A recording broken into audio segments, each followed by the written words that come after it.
in the back of the net. And shoots, score! Of Serie A action. We'll bring you so much of it here on DAZN. Magnificent. That is tremendous. Catching up on any NFL game is easier than ever before. Going deep, for it all, Devontae Smith! He has got it! Touchdown! Your Eagles are world champions again! DAZN is the home of boxing. Really spurs you on, gets you going. Let's make history! Pure power. Oh, there's no way back from this, surely!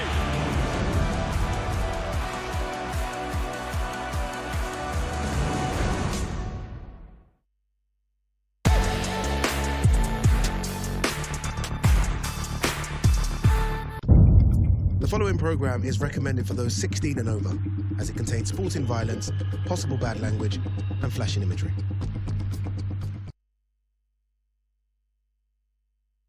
This is the moment the world has been waiting for. The judges are ready, the fighters are ready, the boxing world is ready. The fight starts now! Let's go. How do you like it? On the show! So aggressive, so focused. It all comes down to this.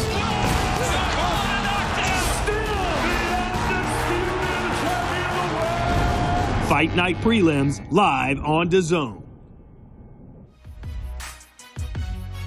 Hello and welcome to the Utility Arena here in Sheffield for all the prelim action before we get underway on DAZN at 7 p.m. when the Right Rhino Dave Allen tops the bill against the big punching Russian giant Arslanbek Makhmudov. 4 fights to bring you before then here on the prelim show, starting off with Lancashire's Joe Howarth taking on Sheffield's very own Cole Sampson. Another local fighter, Joe Hayden, puts his unbeaten record on the line against Wales' Angelo Dragoni. And elsewhere, Manchester's light heavyweight Conor Tudsbury returns in his third 6th round contest. And after a pair of 8-round decisions, wins in Nottingham and his native Birmingham, Ibrahim Suleiman has another outing as he continues to move closer towards title level. Hello and welcome to the prelims here in Sheffield. I've got my dance partner with me, Barry Jones, as always. Barry, what a night we have in store. Such an intriguing main event. Dave Allen, Arslanbek Makhmudov. It's a tough challenge. It is a tough challenge, but I think stylistically, he has a lot of it. I think what he is within his arsenal can cause Makhmudov plenty of problems. I think that dipping low, throwing that right hand over the top, the way he works the body, we know he doesn't like it to the body, Makhmudov. If you can tire him out and make him miss, you can get the job done. Yep, that is tonight's main event, but plenty more to look forward to on prelims, including our first contest. So let's hand over to your MC, Mr. Ben Edwards. Ladies and gentlemen, we're at the Utility Arena, Sheffield. We're all set to go for our first bout of the evening. Eddie Hearn and Matchroom Boxing present 6 rounds at Super Lightweight Division. The action is sponsored by Betfred, Drip, Riyadh Season, Tom Life Insurance, That Prize Guy, and Everlast. This bout is sanctioned by the British Boxing Board of Control. Steward in charge is Suzanne Potts. Your timekeeper is Anthony Rushton, and your referee is A-star referee Michael Alexander. Introducing first, fighting out of the red corner, he weighed in at 141.2 pounds, wearing black and silver trim. He's a veteran of 69 contests from Sheffield, Cole Sampson. And his opponent across the ring, boxing out of the blue corner, he weighed in at 139.6 pounds, wearing white and blue. He has a record, 14 fights, 13 wins, with only 1 defeat. From Wigan, the Wigan Warrior, Joe Howarth.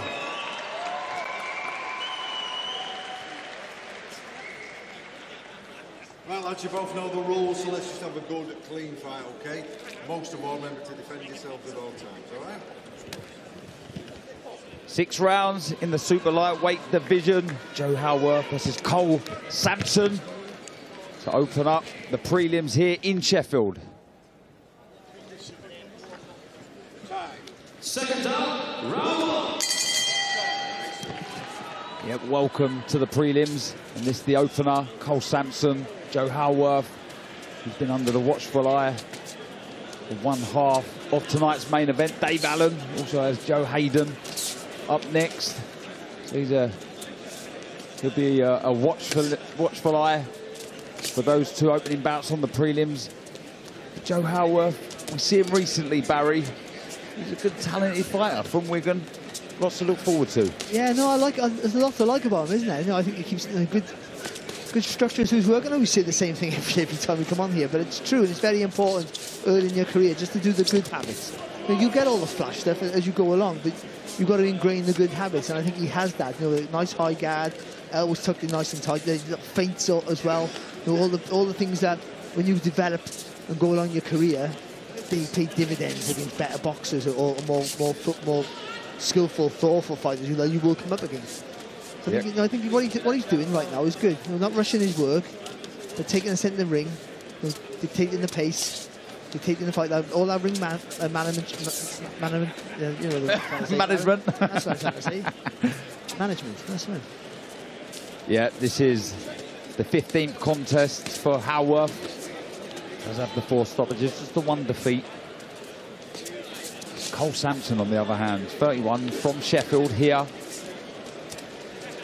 9 wins, 59 losses, 1 draw. This, Barry, his 19th fight of the year. It's unbelievable, isn't it? Making an absolute fortune. I mean, the hard way, by the way.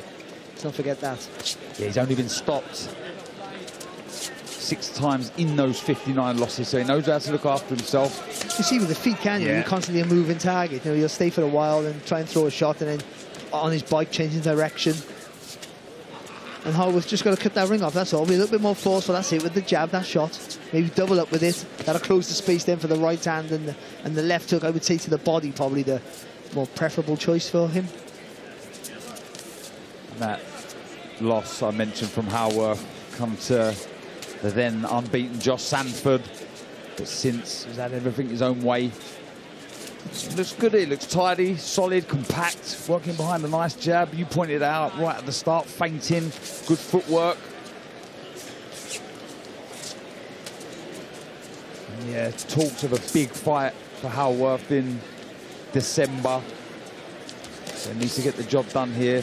He's at that stage, isn't he, of his career, you know, 14, this is his 15th fight now, where he's got to, you know, start asking for title challenges to get up those rankings, to get close to a British eliminator or something of the sort. Yeah, nice composed start to this contest from Howarth. Worked nicely behind the jab, good footwork, good start.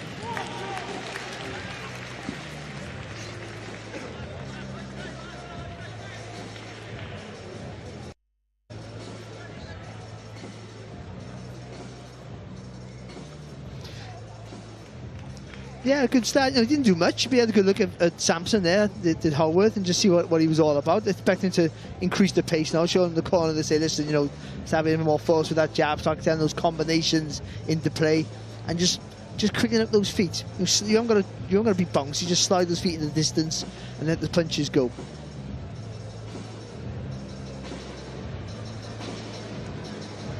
Yeah, I've seen it all before. As Sampson, this man here, Howarth, as I say, looked after by Dave Allen, but Nigel Travis taking the reins this evening. Kerry Kay's in the corner as well. Connor Walker. Connor Walker saying, listen, just keep your hands up, walk right into him. Do him. Yeah, impressive double jab upstairs and drops one to the body. Nice balance as well with Howarth. Falling over that front foot. That's what I mean. Composed, bringing that front foot in there as he looks for the jab to the body. I mean, the main ingredients are there, aren't they? So you've got a lot to work off. You know, you can, you know, the base off, the starting, the building blocks are there already for him. It's just working, you know, and it's just when to pull the trigger, when to be more forceful, when to be more cautious. And against the journeyman, you tend to think you can be a little bit more forceful without being reckless. He was last out in June, beating Owen Durham on points over 4. Dad of two. Is Howarth. Brody and Savannah. And when I spoke to him before that contest in June, saying he's doing it for them. Desperate to win titles and make those proud, which I'm sure he is already. And again, I'll say it, boxing nicely, a really good start, composed, experienced, mature performance so far. He's just got to make that feint pay for him, though. See, feinting is a beautiful thing, it really is, and it can work dividends. You know, just give you a gap to go at their opponent, you know, where they just stop or they throw and you make a miss, make them pay. Or it gives you a rest. When you feint, they climb up and you can take a walk. But just feinting for the sake of feinting sometimes can just be no good, and then they won't fall for it then. Yeah, Sampson doing what he does well and moving, staying out of trouble. You look on BoxRec, there's already 3 fights lined up for him in the coming weeks, months. And I'm sure there'll be more added to that if he stays out of trouble here and he can hear the final belt. He can be more forceful here now, Holworth, though, because he's got... I think he was trying to force Sampson onto something, and that's not going to happen against a guy who's going to be working next week, so he's going to stay safe. So you can be a little bit more forceful, I think. Just the jab's a nice, fast. There's good timing to it. Just a little bit more step with that front foot to get a bit more weight, a bit more turn on the shoulders and the hips when he lets that left hand go. And that'll just back or certainly straighten up Sampson, and then you can let go with that right hand and the combinations that follow. Yeah, the gym really buzzing. So many fighters there, all boxing for meaningful fights. You know, as we say, Dave Allen, top of the bill this evening in a really important fight against Arslanbek Makhmudov. The winner there really puts themselves in line for some big fights. And again, working lovely behind that lead hand, Howarth.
Into the third round we go, and it's been a really good start from Joe Howarth, the 23-year-old from Wigan.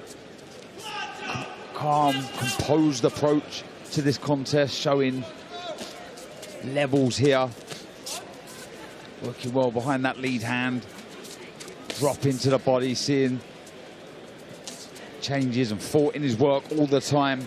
Trying to make Sampson think with every shot that he puts out, Barry. Yeah, just see it there. Not that double jab, the one he did at the start of the round. He sort of kept the foot there. He didn't quite step in with it. He kept the front foot there and through the second one rather than sort of step in and out with it. And it was a bit more force in that jab, and that allowed him to let that right hand go with a little bit more, I'd say, confidence rather than conviction. He's just a little bit tapping with that right hand. Well, is the correct approach when you got someone like Sampson obviously looking to survive? He wants to fight next week and the week after, and will move and stay out of trouble. What's the best way to fight these kind of guys? Well, I think you can be a little bit more adventurous. I think you'll try things out that you wouldn't try out. No, they're doing in the gym that you might not try out in a real competitive fight because you don't want to make a mistake. And again, you don't want to be sort of too gung-ho and disrespectful, because as much as journeymen know their place, you're too cheeky, and you're not. You know, you've seen it time and time again, haven't we, where they'll throw the shot and they're not getting the work. You know, when they get a win now and again, but I think for Howarth, he's clever enough to be a little bit more, just a little bit more aggressive, I would say. I mean, he's boxing, but he's not doing nothing wrong, and he's winning the fight quite comfortable. And but now he's got his range and his distance. I think he can start letting his punches go in combination. I think that's pretty much what you need to do. Yeah. And it's a habit as well, throwing single shots or punches in bunches. And I think getting used to throwing the punches in combinations will just give you that muscle memory in a fight, 2 or 3 fights down the line, when you hit someone with a good shot and you feel free to let your hands go. The last win that Samson did have was back in March when he beat debutant Simon Doliwa. So just showing every now and again the 9 wins are there, just the 1 stoppage. If he fancies it, he'll have a go. But pegged back here, he's on the move. It's that good footwork, pressure, educated pressure from Haworth. Just little uppercut there with the lead hand there from Haworth. And he looks to me, I know there's tougher opposition, but the record looks very good. The wins are good. He's improving all the time. But he looks to me to be ready for titles. I think so. You know, I think you can build him up. You know, you haven't got to like volunteer for a British title shot straight away. You can build him up into area and the like. I think that's the good route to go. Just garnish all that experience. He's still young. Yeah, another good round in the bag for Haworth. Nigel Travis, as I say, Kerry Kays, Conor Walker. I'm sure there'll be news on Conor Walker very soon. Can't wait for that. Whoever he's fighting. Whoever it is, it doesn't matter, does it? Stacked card this evening. Joe Hayden up next, Conor Tudsbury, Ibrahim Suleiman, then live from 7 p.m. on DAZN, your global home of boxing, Hamza Udin versus Paul Roberts. Jermaine Bostan, Bilal Fawaz in that rematch. First fight a draw, then Josh Padley, Reece Bellotti, Dave Allen, Arslanbek Makhmudov. So much to look forward to this evening.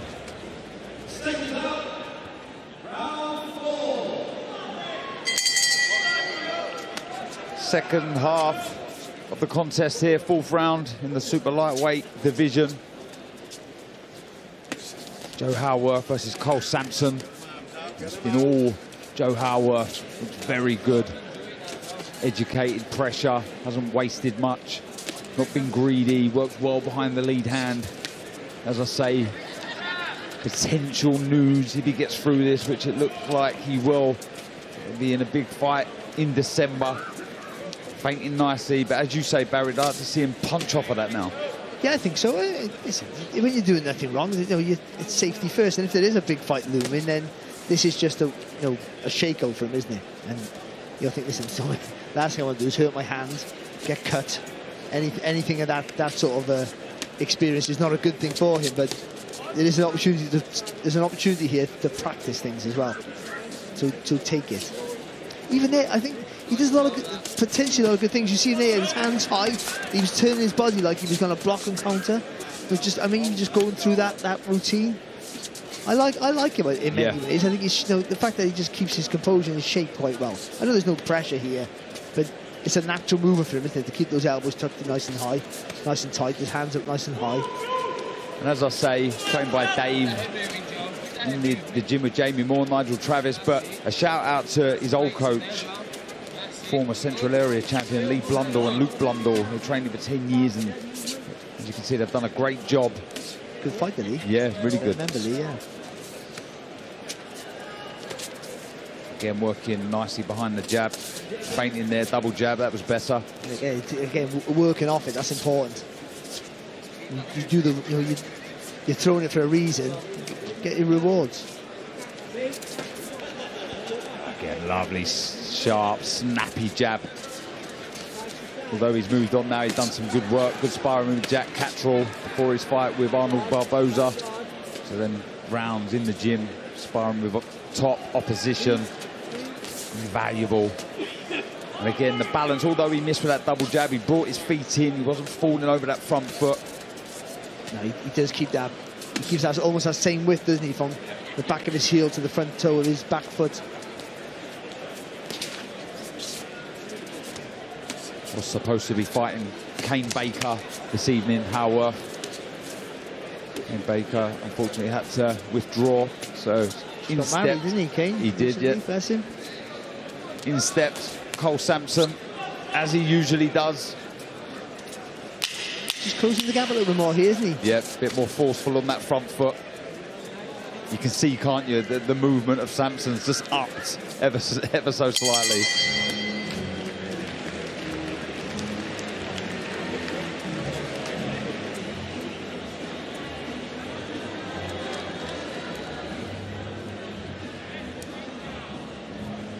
Yeah, just, I mean, not massively different. It's a good little bit of work there. A nice little left hook there from Samson. A fleeting moment of success for him, but then Howard came back there with a nice double left hook. Like, he's not really putting a lot in his shots. So maybe this may be a thought behind that. He doesn't want to hurt his hands, and he understands who he's up against. And it's just to get the rounds under his belt for a bigger fight looming. But I think he was a little bit more forceful with his feet, especially with his feet, just making Samson work harder to find the gaps for rests, I would say, in that round. So a little bit more of an improvement, but overall he's boxing well. Nice, pretty style to watch as well, he is. Would you want to see more? Would you want to see an increase in the tempo? I do. Or, as a spectator, of course you do. Would Nigel Travis be? No, they'd be saying more of the same. No, they'd be saying more. Because they know what it is. It's early in the night, and they'll go, listen, don't take any silly risks, here. And we've got a fight coming up in a couple of months. It's only a few months away, isn't it? And so, like, why don't go hurting your hands, getting caught with a clash of heads and cuts and all those things that derail. And you know it's like that. And unless you're a touted superstar, you miss your opportunity to get a title fight. You sometimes don't get the opportunity again, or you're waiting a long, long time for it. So if you're being rooted away, then you have to be careful. So in the corner, we'll say carry on, do it.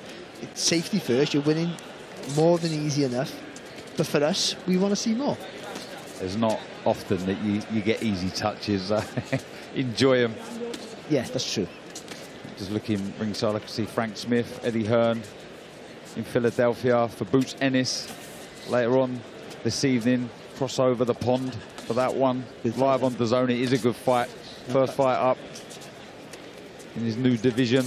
Not a bad kid, Lee, man, either. Yeah, he won't be good enough for Ennis because he's a little bit special, but he'll have a good go. Shout out also to Mike Goodall, sat ringside. The amount of rings he puts up, not just in the UK, all over the globe, that there is nobody on the face of this earth that would have put up more rings than that man. He's been to more shows than anyone on the planet. Yeah, you're right. I would say. Again, he's really made Samson use his legs, haven't he, to be fair, without doing much himself. So that's a sign of a good boxing brain, good ring championship, that you cut the ring off with minimum effort.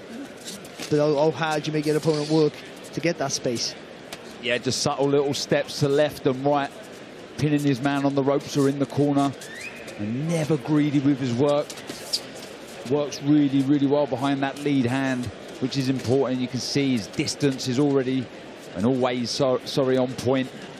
I do want to see him dip that shoulder and throw that right hand over the top. It looked like he was going to do it. There was a couple of dips, weren't there, but he didn't throw it. That's why I think he's keeping in reserve on purpose, I feel, because he's getting his feet in the right place, and he slid that front foot in at one point, and he almost bent his legs.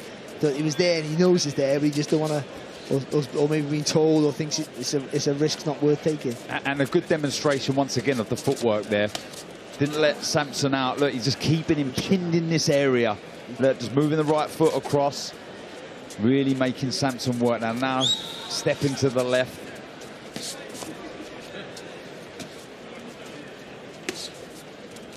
To the naked eye, you wouldn't really see this, would you? But it's good work, good footwork. We have to balance it up and say he's doing it against somebody who's not trying to be competitive, so he's having time to do it. But the fact that you're still doing it, I think it's always a learning lesson. When you speak to me, Dad, put your microphone on. Sorry, Dazza. Another one in the bag.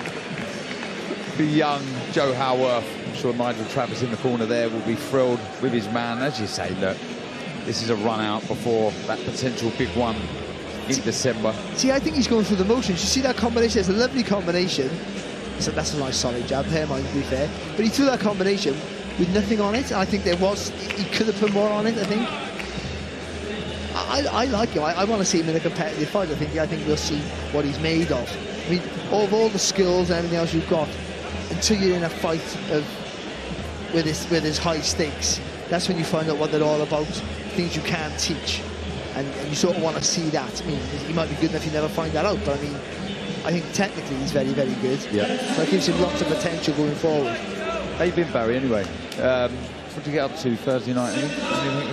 I went to Wembley with my kids. Did you? My English kids, by the way, and I forced them to wear Welsh stuff, and then I sort of felt sorry for them within 20 minutes. What time did you leave?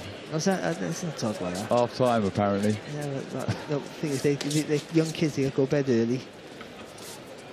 They said, the only people I could hear singing was the Welsh, though. Yeah, that's fair. Take me home. Thomas Take me home. Something to say about the English support. But yeah, job done for England. Final round here in this super lightweight contest.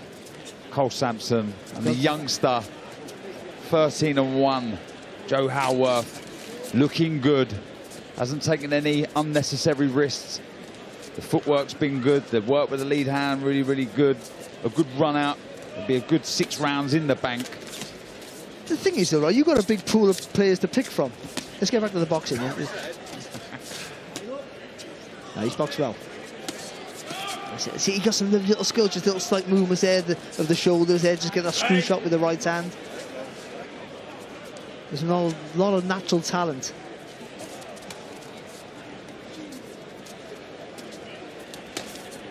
Lovely jab there. Snappy, solid, accurate. And again, the balance before and after and during the shot, so important, especially as you're going through the gears, the levels. Those are the sort of the mistakes that good fighters will look for, wouldn't they, Barry? You know, falling over that front foot, being sloppy, slow shots. He's not shown that. And even the way he cuts the ring off, he's doing it from a safe distance, so he's not... Sometimes you cut the ring off, you try and step forward too much, and then it gives your opponent, you're cutting the ring off, putting them under pressure. But they've got to target the hit. When they can hit you, that's almost like their escape route, to hit you and run. But he's doing it from a distance where you can land a shot on him. Just see it there again, then just take a little walk to the right, slide that foot across to the left when you move the other way. So Sampson's changing direction because he has to more than he wants to. Yep, again, just cutting the ring off, trying to pin Sampson in the corner. Just under 50 seconds to go in this final round. Referee just having a word with Joe Howarth. Show us something now, Joe. Looking to ping that jab into the body. Sampson, he's moved a lot in this 6 rounds.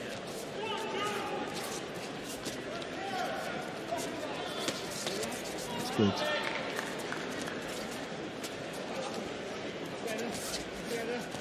And all this as well, we're really crediting the good fundamentals that Joe Howarth has. No amateur experience, only white collar. That's crazy, isn't it? Another one. Another one. Fabio Wardley. Another one, yeah, 25th of October. Fabio Wardley, Joseph Parker, live on DAZN. And that's the end of the first contest here on Prelims.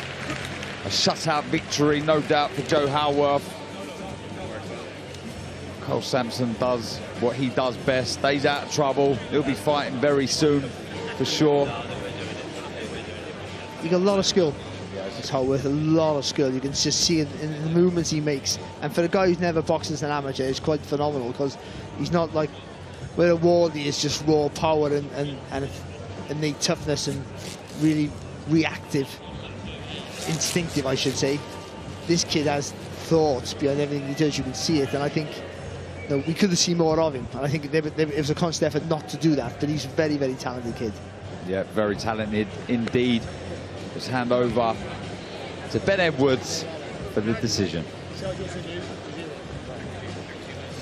Ladies and gentlemen, after 6 rounds of action, we go to your referee scorecard. Referee Michael Alexander scores the contest 60-54 for your winner from Wigan, the Wigan Warrior, Joe Howarth. Yeah, Joe Howarth gets his 14th win in good style against journeyman Cole Sampson. Potential big fight looming in December, so it was about getting the job done, getting the W next to his name. A little nod of the head there, he'll be thrilled with that. Job done. Hopefully he'll get solid confirmed news soon on that fight. Well, so much more to look forward to this evening. 3 fights still here on prelims, but this is the fight card we have for you live, 7 p.m. Hamza Udin versus Paul Roberts. Josh Padley, Reece Bellotti, 2 of boxing's good guys. Junaid Bostan, Bilal Fawaz, that rematch. And then the big one, Dave Allen, Arslanbek Makhmudov, WBA Intercontinental Heavyweight title. So much to look forward to live on DAZN from 7 p.m. But we are ready for our second contest here on prelims. So let's hand back over to Ben Edwards. Ladies and gentlemen, we're ready for our next bout of the evening. Eddie Hearn and Matchroom Boxing present a 6-round special attraction in the welterweight division. Introducing first, please welcome the Italian stallion, Angelo Grando.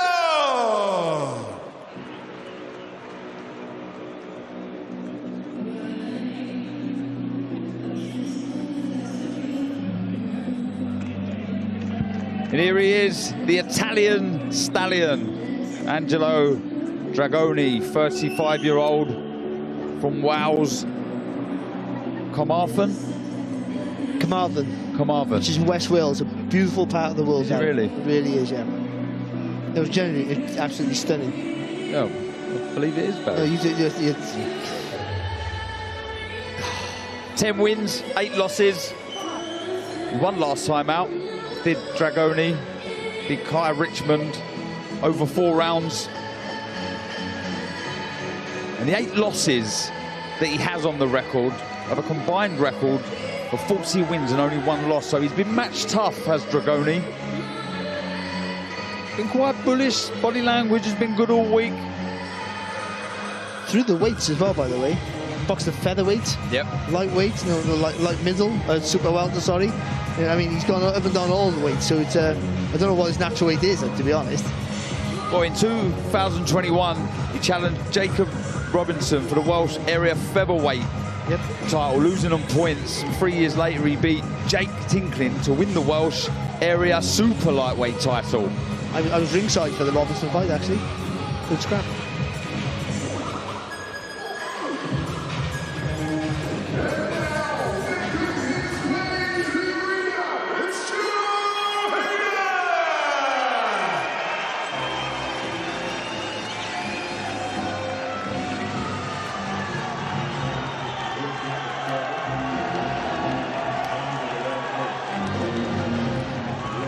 And here is 26-year-old Joe Hayden from Conisbrough, the same town as Dave Allen, who's been under the watchful eye of Dave Allen, who really, really rates this young man. Said his work ethic is second to none, always looking to improve. His 20th fight this evening, turned pro in 2022. He's a nice, tidy southpaw, always in great shape. He's all ears as well, always looking for information to become a better boxer. He's thoroughly enjoyed this fight week and looking forward to putting on a great performance this evening. From the Utility Arena, broadcasting live on DAZN, we're ready for our next bout of the evening. Eddie Hearn and Matchroom Boxing present 6 rounds of action in the welterweight division. The action is sponsored by Betfred, Drip, Riyadh Season, Tom Life Insurance, That Prize Guy, and Everlast. This bout is sanctioned by the British Boxing Board of Control. Steward in charge is Suzanne Potts. Your timekeeper is Peter Humphrey, and your referee is A-star referee Steve Gray. Introducing first, fighting out of the red corner, he weighed in at 146.7 pounds, wearing black and white. He has a record of 18 fights, 10 wins with 8 defeats. From Carmarthen, Wales, the Italian stallion, Angelo Dragoni. And his opponent, fighting out of the blue corner, he weighed in at 146.6 pounds, wearing white, black, and gold trim. He's undefeated in 19 contests from Doncaster, Joe Hayden.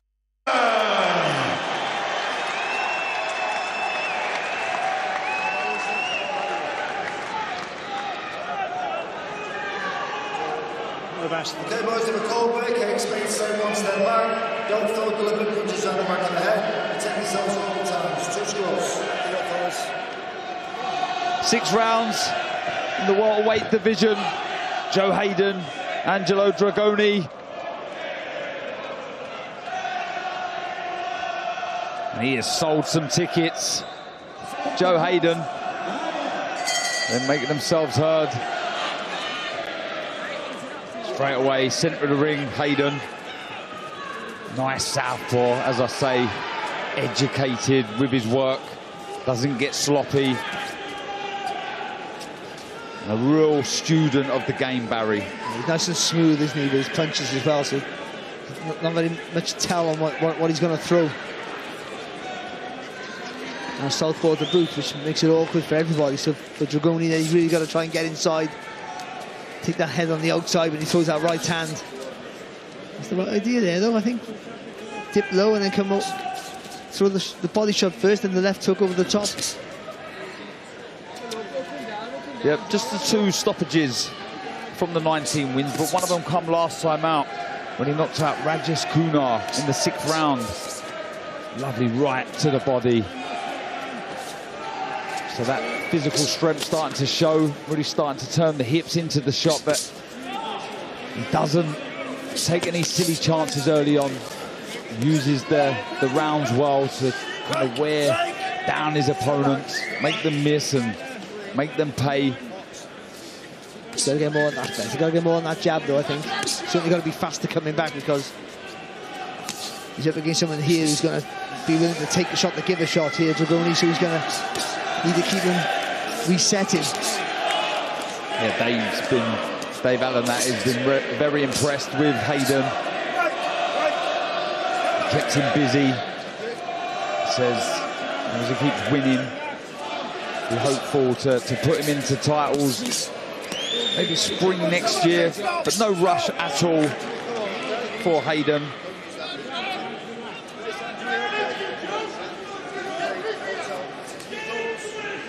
Just using that forearm as a defence there, Hayden. Referee giving him a bit of a telling off.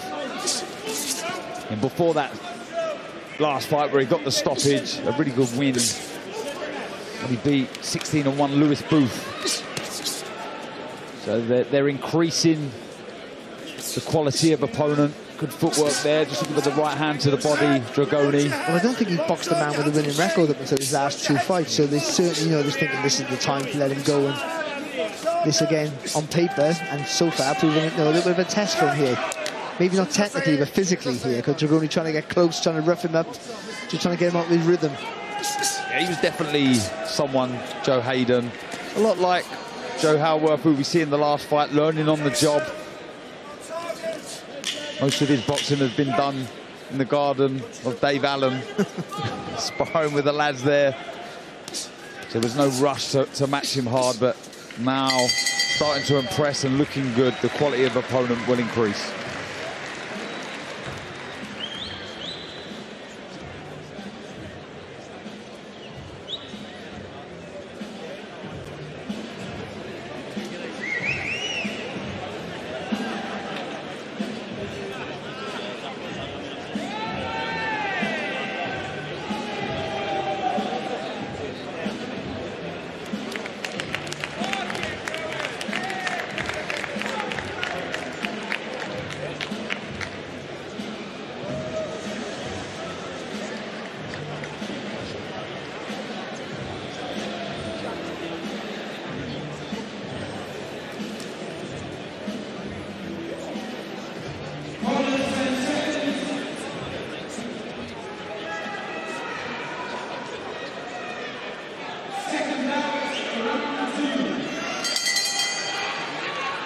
Second round, Hayden, Dragoni. Plenty already taking their seats here in the Utilita Arena in Sheffield. Packed night, as I say. 2 more fights left on prelims after this contest. A bit more intent from Dragoni. Just standing up to Dragoni. He's coming down right. He's doing the right thing, getting low to get underneath that jab. But then after the first shot, he gets up, he stands up too quick. It just takes away a bit of strength, momentum, and also he's a tiger. If he hits it there, perfect. Gets low for the right hand and then stands up and takes a right hook there off Hayden. So he's got to stay lower, for the second shot before he comes up. And arguably, don't come up, stay low. And with that, Hayden's got to pepper him with that jab and take a half a step back and throw that left uppercut through the middle. Trying to encourage him to get low, encourage him to come in. Dragoni trying to get to work there. Referee just having a word with both fighters here. Tidy it up a little bit.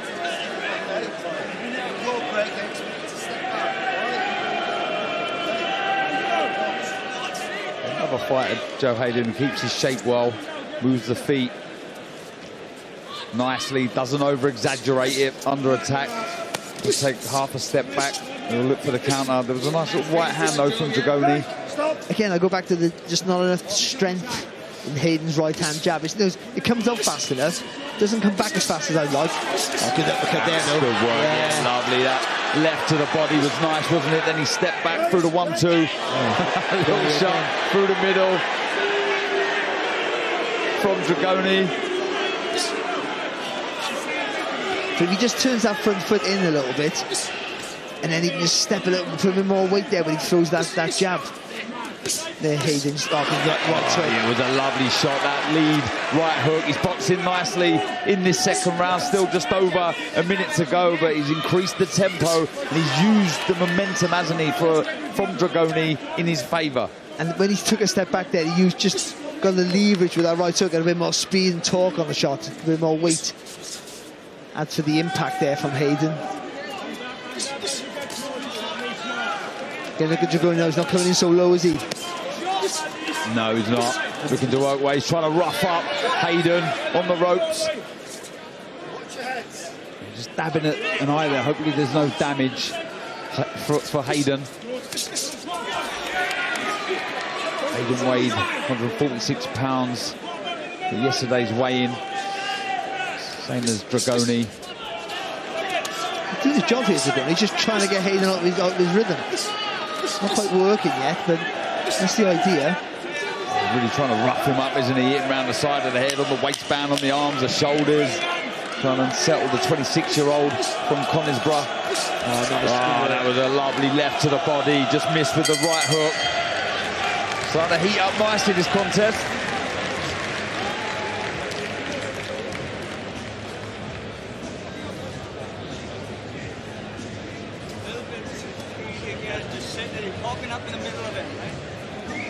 Well, ironically, the more pressure that Dragoni tried to put on Hayden, the better he was, the more he produced. A guy who can think on his feet, his reactions were good, because, just look at that, a lovely shot, but he's leaning back as well out of distance. He gets a bit of leverage on the shot, because when you put the weight on that back foot, it forces you to turn your left hip into the shot.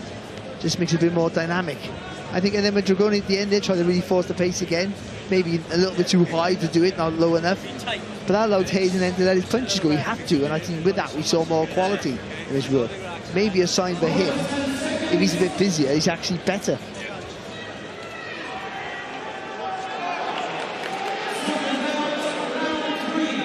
Yep, third round here in Sheffield, the Utilita Arena. It's been a good start from Joe Hayden. Nice composure. Landed some really good counters with that left hand to head and body. The right hooks worked retreat. Dragoni's trying to get close. He's trying to rough up Hayden.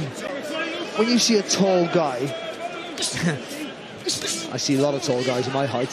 When you see a tall guy throw a 1-2 down the line, like he did, nice and neat there, it's a lovely thing to see. You get bad neck.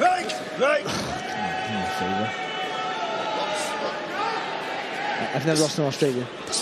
Actually, I have. No, I'm a liar. I have. He did really. But the 1-2 down the line is a really, because that's what they should be throwing. Nice and correct. Turn from the hips. Don't give away that length and that space. Just turn the shoulders. It's a lovely shot. He did in the start of the round there, Hayden. Nice and clean. Smooth, as I mentioned earlier in round 1. Yeah, he is nice and smooth. Doesn't get flustered under pressure either, does he? Moves his feet nicely now, trying to hold the centre of the ring, and this would be interesting. Although he's used the momentum of Dragoni in his favour, I'd like to see him kind of force the pace on the front foot, see how Dragoni would react to that. I think you can, again, a bit more weight in that jab. I know I keep saying the same thing, but I think that forces Dragoni to jump into the attacks, and then with that, you can take that little half a step back and throw the uppercut like he did earlier. Almost encourage him to come underneath the shot now. You know what he's going to do. He's going to go low, right hand, left hook over the top. So line him up. And Dragoni, just if he needs to stay low, come in low, stay low. If you can get around the side, fantastic. If not, stay low and work away. Yeah, bringing his feet in nicely there, and just tries to smart. I think he intentionally does that, Dragoni. Really leans on, doesn't he? Tries to nullify anything that could potentially come back. Safe, exactly, yeah. So if you can land with a shot or two shots coming in, then he's thinking, I've done my job, now I'll just close the gap here and smother his work. And what I'll say is he keeps the elbows tucked in nicely as well to avoid any uppercuts coming through the middle from Hayden. He landed a nice uppercut just then, Hayden, as he come forward there, Dragoni.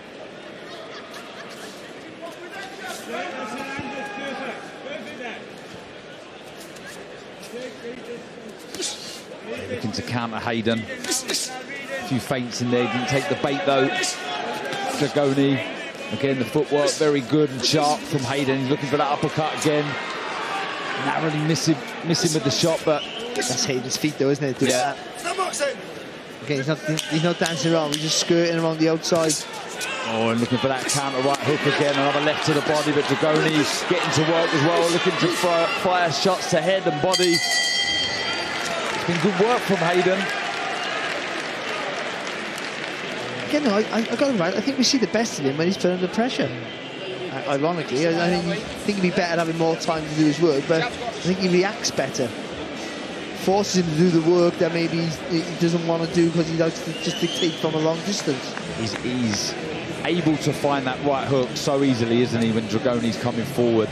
Lovely shot. Yeah, the variation with that left hand's lovely. Yeah, it's really good. Didn't quite hit the tiger clean off the elbow, just took the sting out of the shot, but we're just looking for that shot down the middle. He gets a little bit soon, and that's a real problem there for Dragoni. Who's actually doing his job here. He's making him work hard, isn't he? He really is. He's done a great job with Hayden. They really have. When you think where he come from to where he is now. A lot of fights, but it's all been learning on the job. And he does look a good, well-established fighter in this division. Good frame on him. Good footwork, good balance.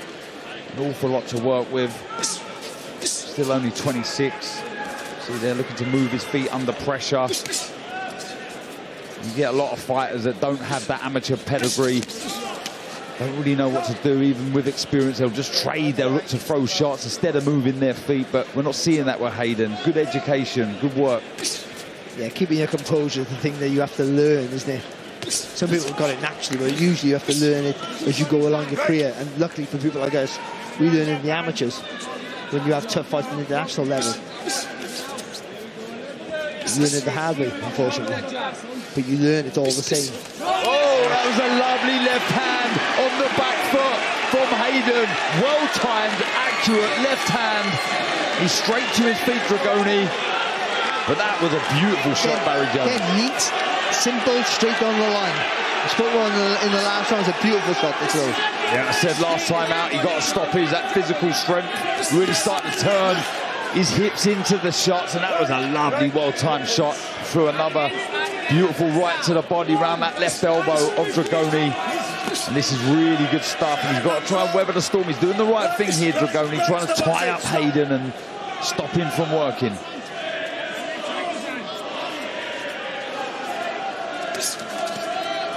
He'll be more active with that front hand there, Hayden, though he's trying to take a step back. But that jab's going to force Dragoni to throw, not just little steps back. And he has the option, doesn't he, to throw that right hook. If he doesn't, you know, choose to throw the jab, he can throw that right hook, and he's found a home for that round that left side of Dragoni, who again misses with that right hand. He just missed with the counters though, Hayden, but that's the right tactic there.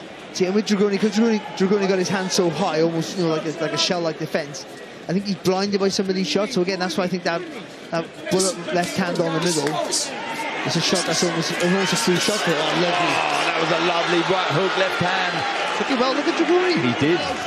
Took that really well. They were sharp, accurate shots right on the button of the Welshman.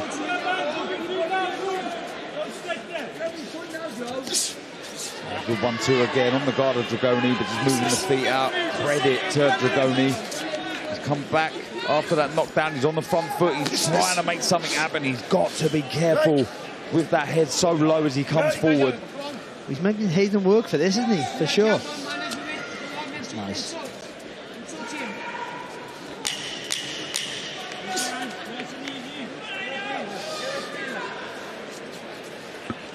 Well, another very good round for Joe Hayden. Got a knockdown. I look forward to seeing that in the replays. Credit to Dragoni there, really showing heart. And it's just, there's nothing on that shot. That's just body mechanics. That is. Just see how he turns that shoulder nice and neat. It's just a direct shot. And because he turns that shoulder, it forces him to turn his hand, which means he's punching with the front two knuckles, and then he chops down with the shot. It's perfect technique, isn't it? Look at that, well timed. But when you do the first movement by turning your body, everything follows with it. And you don't lift your elbow too high. You have to turn your hand over, which means you have to chop down with the shot. You keep the length, and then it hits the target where it should do with the right part of the glove. For me, I knew that when I was fighting. There was almost a look of surprise as well from Hayden, because he didn't throw anything on it, did he? Exactly, didn't throw anything on it, but down he went. And it just shows you when you've got that speed and accuracy, you can make things happen. Darren, technique, you were technical. Superb technique is everything, isn't it? Thanks, Mary. You were due a compliment. I didn't mean it. Centering, Hayden looking to work behind that jab. A nice spring in the step. There's a little mark under the right eye of Hayden. It's not a cut, it's just a bit swelling. And again, he's trying to draw out that lead, isn't he, Barry, of Dragoni, so he can fire back with the counters. And I think he's just slowed Dragoni down a little bit. Dragoni's tough, and he'll keep coming for sure. And he had a really good go, I think. He made Hayden work for every success he's had. But again, once you start getting tired, you stop doing the things that were working for you in round 1 and 2, even though you weren't winning the rounds, they were working for you. Standing tall now like he is now, reaching a target to hit and a target to aim for Hayden. Yeah, he's done, look, you're right, Dragoni he's done him, hasn't he? He's tried his best, he's thrown the 1-2 and he's tried to get close, tried to stop that work, but it's been that momentum that Hayden's used in his favour.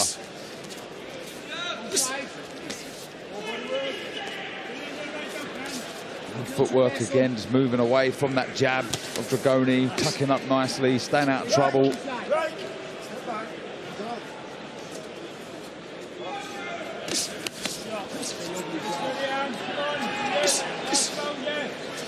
Left hand with that.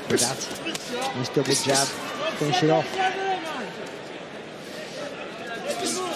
So this is a problem here for Dragoni. If Hayden's starting to push him back, he did a little bit in the last round, didn't he? The last sort of 20 seconds, started to push him back. Oh, good work. So got Dragoni exactly where he wanted him, on the ropes and through the double jab left hand. He's just stopped a little bit here from letting his hands go. Just I see Hayden, I know he's got a bit more time to do his work. Just jab, uppercut, right hook. Just a little bit of variety in that combination. I know I've been praising the 1-2 down the line. That was lovely, a little step back. The 1-2 again. He slowed down a bit here, Dragoni, and that's really playing into Joe Hayden's hands. Working the body nicely, good variation there with the left through the middle. Because he has that length, good work. Again, when he moves back, he does some really good work, doesn't he? Because he got that length, he hasn't got to put weight in the shots, but he can whip them. Because he'll build speed as it comes. So by the time he does hit the target, it is a heavy shot. Nice movement as well, a little pivot. Push Dragoni back. Using the forearm there, just trying to push off the Welshman, who's on the retreat now. He's looking fresh, isn't he, Hayden? On the flip side, Dragoni he seems tired. Deep breaths as he goes back to his red corner. And all ears is Hayden as he listens to Nigel Travis in that blue corner. Staying in one place to work. Yeah, up, taking it down. Okay, really, really good. Jab is key. When you get there, when the arse going out there, you push him towards the neck clip. Push him a little bit more. Don't try and throw him. Stay with it. Okay, up and down. Reach across this, then taking it downstairs. Phenomenal. Jab his shoulder and pull out. Okay? Phenomenal. Really good. Not that body shut down. And he's looking for the edge. Close that eye, close that eye. Yeah. Looking for the edge. Just stay switched on though. Don't be stupid.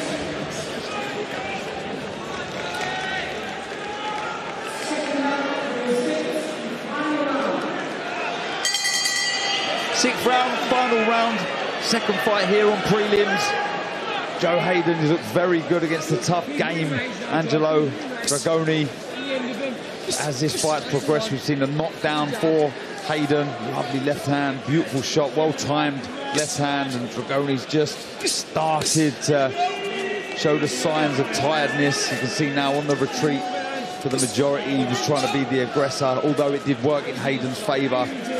He's being pushed back now, and there's a real confidence, Barry, shown from Joe Hayden. Yeah, it really is. I think he's boxed fantastic, because I think you give Dragoni a little bit of a window and he'll make it really hard night for him. He tried it, certainly those first 2 rounds, really tried to make it hard for Hayden, but he kept the shape, kept the composure, kept working the punches, nothing too adventurous.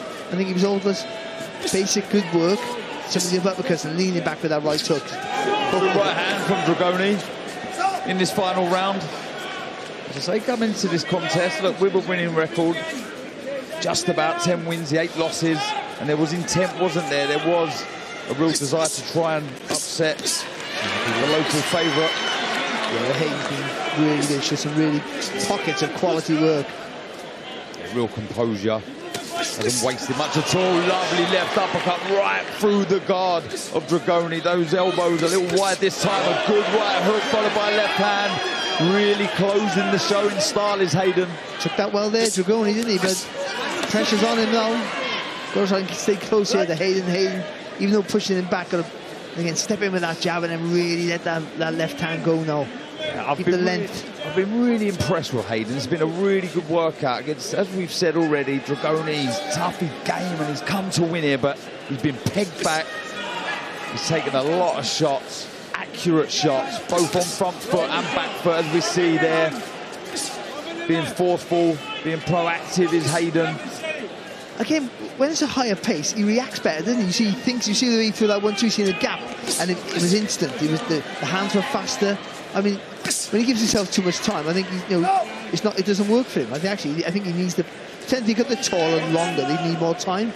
I think he's a fighter that needs to fight at a high pace. And do you know what? I think you'd rather that, wouldn't you? You know, being able to react under pressure as opposed. Yeah. I mean, you got to train for the engine, get the engine for that. But I mean, once you're dictating the pace, if you are, you can box at any speed because it's your breathing space. You're doing what you want to do when you want to do it. But I think he's better at a higher tempo. Yep. Last 10 seconds here in this final round. And he's looked very, very good, has Joe Hayden. Mentioned before, Dave Allen, when I spoke to him, hoped to fall for titles at some point early next year. And with a performance like that, that will definitely still be on track for the 26-year-old.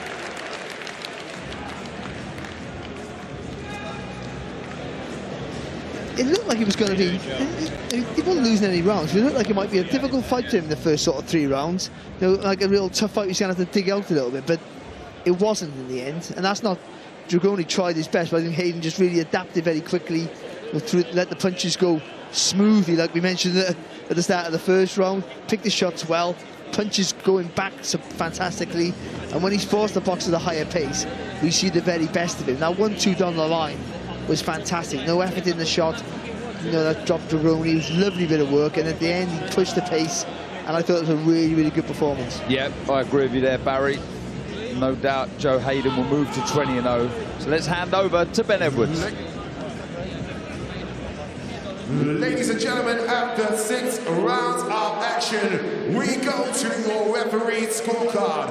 Referee Steve Gray scores the contest 60-53 to your winner. He's still undefeated from Doncaster, Joe Hayden. Yeah, every round and some for Joe Hayden. Obviously got that knockdown.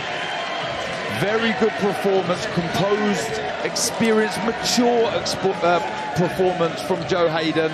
Nigel Travis and the team will be thrilled, as will Dave Allen, I'm sure. Connor Walker all smiles. Kerry Kay's in the corner. Yeah, very, very good run out that for Joe Hayden, who's improving all the time and moves to 20-0.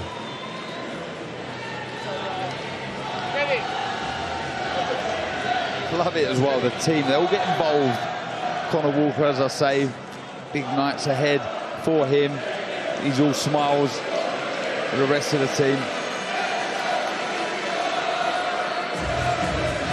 Yeah, really, really good win. Well, we're ready for our third fight on Prelims, so back over to Ben. Ladies and gentlemen, we're all set to go for our next bout of the evening. Eddie Hearn and Matchroom Boxing present 6 rounds of action in the light heavyweight division. Introducing first, please welcome to the ring, Khalid Gradia.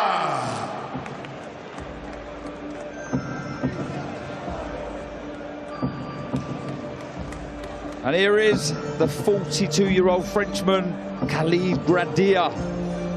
13 wins, 15 losses, 5 draws. But he is coming off 2 stoppage wins. His game likes to be in your face, let big shots go. Not been stopped for a long time with Ben Whittaker. Stopped him in the 5th of 8. The new Matchroom signing, Ben Whittaker.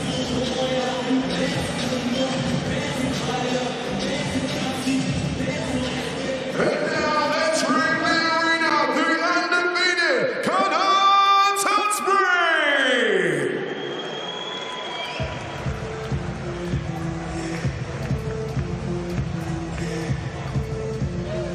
And here is Connor Tunsbury, the 25-year-old from Manchester. 2-0 as a professional. He had a tough outing last time out against Robbie Connor. He won every round, but Connor boxed for Scotland as an amateur. They actually fought in the amateurs. Tunsbury won that one. So yeah, decent opposition for your second fight. But he's exciting, he's well scored. Always in great shape. Punches very hard.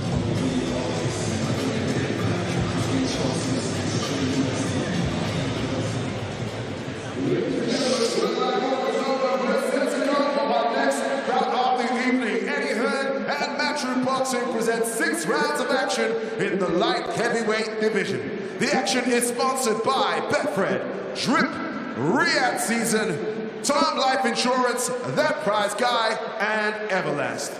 This bout is sanctioned by the British Boxing Board of Control. Steward in charge is Suzanne Potts. Your timekeeper is Anthony Rushton, and your referee is A-star referee Michael Alexander.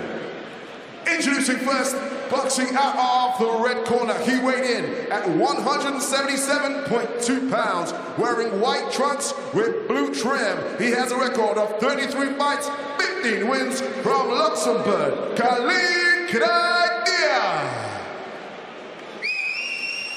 And his opponent fighting out of the blue corner, he weighed in at 180.7 pounds, wearing black shorts with orange trim. He's undefeated, 2 fights, 2 wins from Manchester, Connor Tunsbury.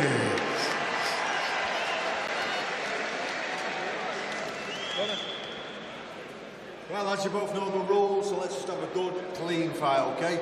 Most of all, remember to defend yourselves at all times, all right? 6 rounds in the light heavyweight division. Connor Tunsbury, Khalid Gradia. Could be a lively start from both here.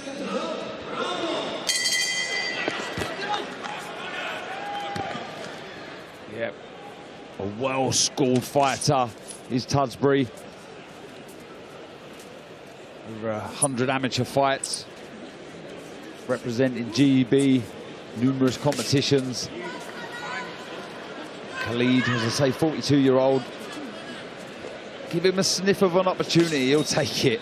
Especially that right hand. With that right hand, exactly. 2 stoppage wins on the bounce for the Frenchman. I think it's a step for your 3rd fight. Risky fight, this is. Yeah.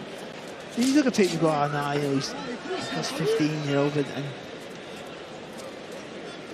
Ben Whittaker stood him on his head, and obviously it's one of the most viewed clips, one of the millions of people watch that performance, the showboat from Whittaker, but he's not Whittaker, he doesn't move that way, you know, he's a good fighter, he's a good structure, so to speak, but also, you know, he might be a target that he hit as well at times, so this is a tricky fight for him at this stage of his career, for sure. More of the crew, teammates, the Tudsbury taking their seat ringside. Conor Walker now sat there. Akid Fiaz, Pat Brown, manager Sam Jones, Frank Smith. That's a nice triple jab from Tudsbury. Calm and relaxed. Nice left hook, nice high guard though from Gradia. Just waiting for Gradia to make a mistake here, isn't he? And force, he wants to be reactive, doesn't he, Tudsbury? Good body shot. There's that right hand you were talking about. Just missed though, Gradia. But he will load up with it. Throws it high, throws it in awkward positions. Sort of balls it over. He does, yeah. So hit you on top of the head, hit you anywhere, to be honest. Good jab though, isn't it, from Tudsbury? Not a heavy jab, but it's snappy enough to... Oh, left hook. Snappy enough to gain your respect. Just a reminder, Tudsbury needs to keep that right hand high. Just change the angle of the jab, go up and down with it. Or maybe not to the body, just bang into the chest, then back to the chin. Good right hand there, little skip to his right hand side after he threw the shot as well, Tudsbury. Just having a look here, you feel, isn't he, Tudsbury? Not taking any silly risks right now. He would have seen tapes of Gradia, I'm sure. Would have seen that he is dangerous with that right hand as he is there. The good work. 3 unanswered shots from Tudsbury. And good control from Tudsbury. He's seen the guy off balance. Didn't go like a lunatic after him. He kept his composure. Didn't rush his work. Nice from Tudsbury, good bit of movement. Yeah, it was nice little spin off, nice pivot on that front foot back to the centre of the ring to end this first round.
Into the second round we go.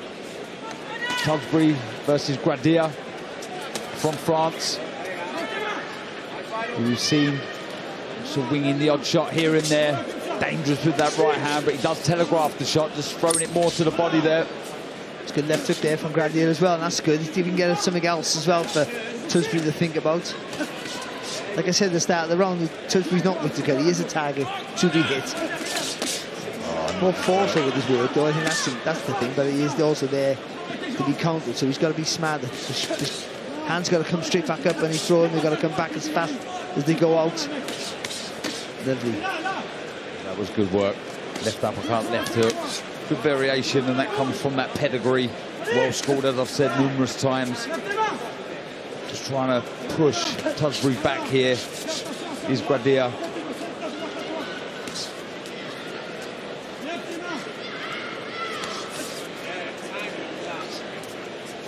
Also been in with Dan Aziz, Ezra Taylor, Zach Parker, Carol Atalma. Good uppercut there from Tewksbury. Tried it for the second time, and that was impressive as the first one that landed. Good shot. You can keep throwing that jab. See that throw. It was just forced Grady to get a little bit lower for you to whip that shot through the middle. Patient approach this from Tewksbury, pouring out the jab, just trying to get that lead out, I feel, from Gradia, so he can fire back with the counter. But the Frenchman, he's just picking his moments here. He's not taking the bait, but that's good work. Lovely jab, hooks, good work going through the gears here. Tewksbury really planting his feet and turning the hips into the shot, Barry. Yeah, but keeping the distance, which is impressive, isn't he? He's not getting too close to the Gradia to hold. He landed a lovely left hook to the chin in that little combination there. Tewksbury took it well, Gradia, but you can see the effects. And again, might not be hurting him, so it's just slowing him down, isn't it? Just making him to react. Tell you what, it's a real joy to watch, isn't he, Tewksbury? When he goes through the gears, when he bugs those shots into body, then goes back upstairs with the hooks. As we pointed out, he is tough. Gradia only stopped the 3 times in those 15 losses. Good work on the back foot with that right hand, Tewksbury. I don't know what was it. It wasn't quite a screw shot. It wasn't an uppercut. It certainly wasn't a straight right hand.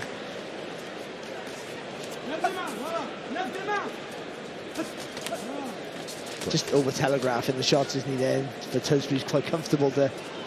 That nice wide stance is he can lean back on the back foot, still stay on balance and react. Another good round in the bank for Tewksbury.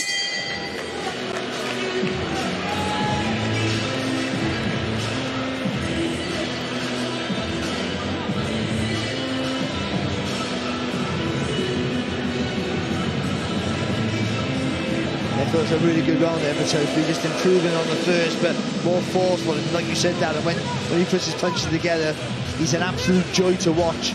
Everything's accurate. He maintains that distance, which means not only can he get leverage on his shots, he's a harder target to react to, to fire back to. Gradia can't hold on for a respite. He has to take the punch, he has to move or fire with him because he lacks the distance that Tewksbury have. Tewksbury having a free rein. That was a really good work. And some of the exits have been really good as well. Look at that, right to the body, sunk right over that left elbow of Gradia. Said this is all a dream. Tewksbury. So you're going to sing it? A Notorious B.I.G.? Yeah, I thought You wouldn't want to hear that. Absolutely murder it. But yes, signing with Matchroom and being on these big shows. His favourite fighters are Beterbiev and Triple G, Golovkin. Desperate to keep progressing, learning, and hopefully fight the titles himself one day.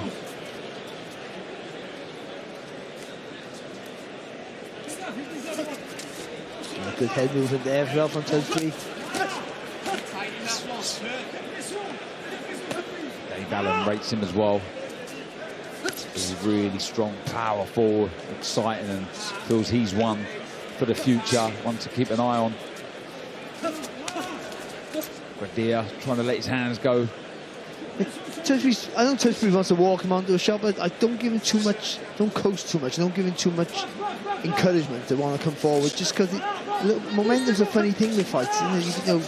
He's lacking a bit of confidence, he throws with just a different bit of spite.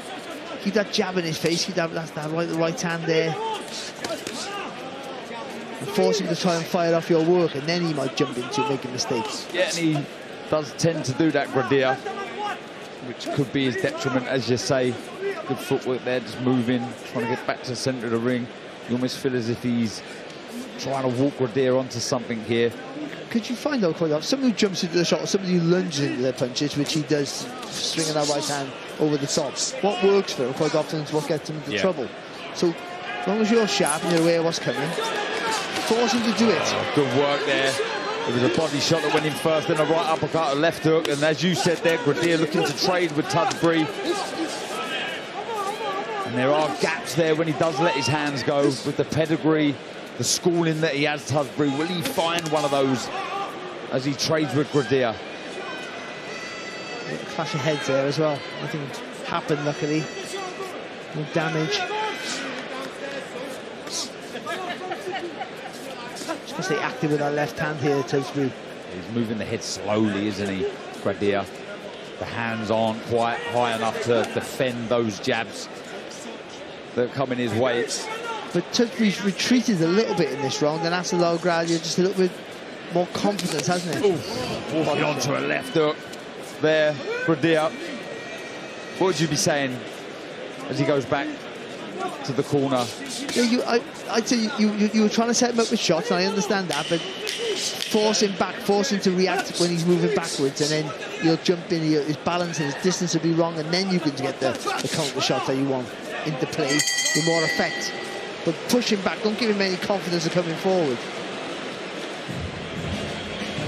I mean, you're going to get him coming forward, but get him coming forward after you pushed him back, where he jumps into a shot and he's off balance or he lunges. Not letting him walk you down a little bit like he did there. You know, he still won the round comfortable there, Tusbury, but giving him a little bit too much confidence in that round, in my opinion. Nice shot of the Utilita Arena a moment ago. Plenty starting to take their seats already. One more to go after this on prelims. Ibrahim Suleiman, the exciting fighter who himself is on a good path towards titles. There it is again. It's going to be loud in here later. Dave Allen not far from these parts. Connorsborough. Over 9,000 sold, isn't it? I've been told, which is amazing. And with the Lion, Arslanbek Makhmudov, an intriguing main event. That all kicks off live 7 p.m. on the global home of boxing, DAZN. But back to this one, fourth round. Conor Tusbury, Khalid Gradia, the Frenchman, 42-year-old.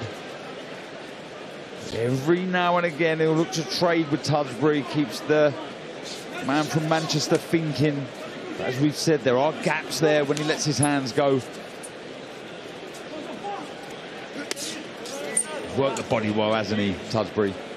And again, nothing that Tusbury throws looks like a knockout punch, but everything looks heavy, isn't it? Everything looks heavy. Starting to go through the gears now. Good variation, head, body.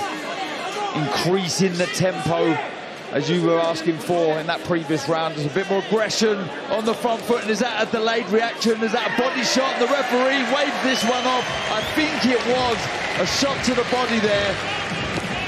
And the face, the grimace from Gradia, very evident. No complaints from the Frenchman. Was he talking about his hip maybe there? I don't know. Well, again, he hasn't complained. No. Was it a delayed reaction from a body shot that you often tend to see?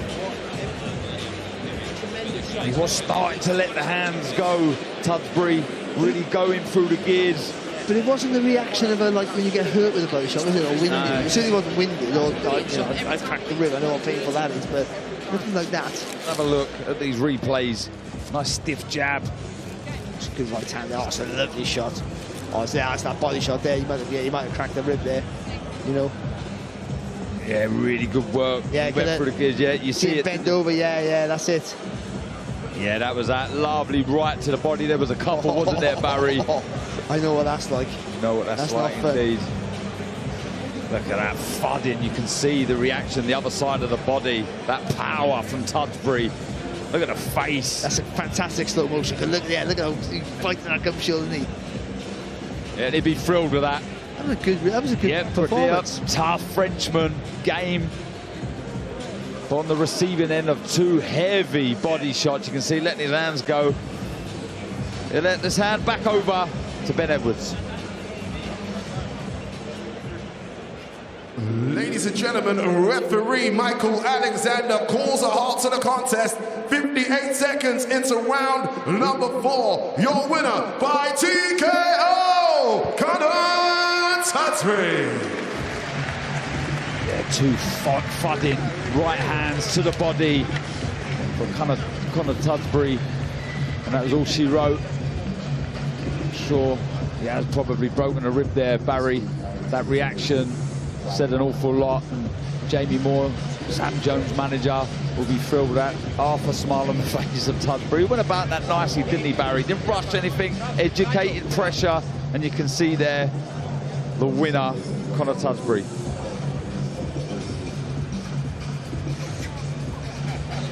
Quite impressive.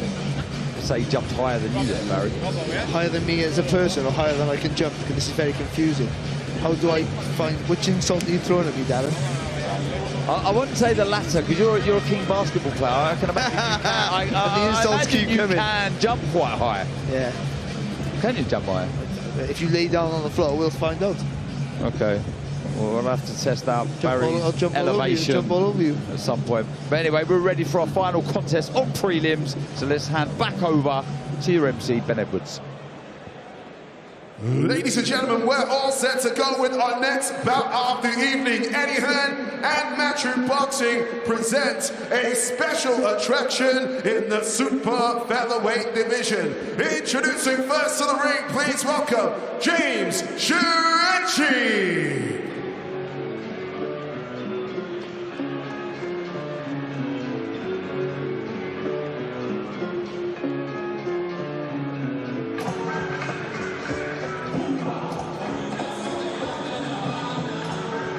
Here is the 31-year-old Romanian, James Shurenchi.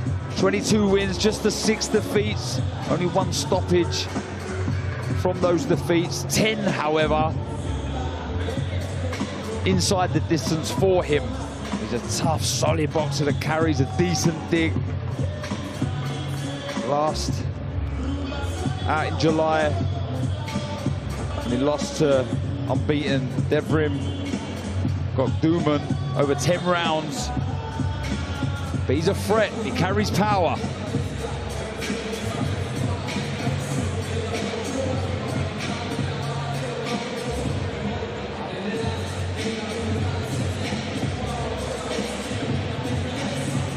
Yeah, good test this for Ibrahim Suleiman. James Shurenchi, as I say. He's tough, he's solid. Carries a dig. So Ibrahim Suleiman, another good workout. We've been impressed with him. He's progressing nicely. Shown us an awful lot.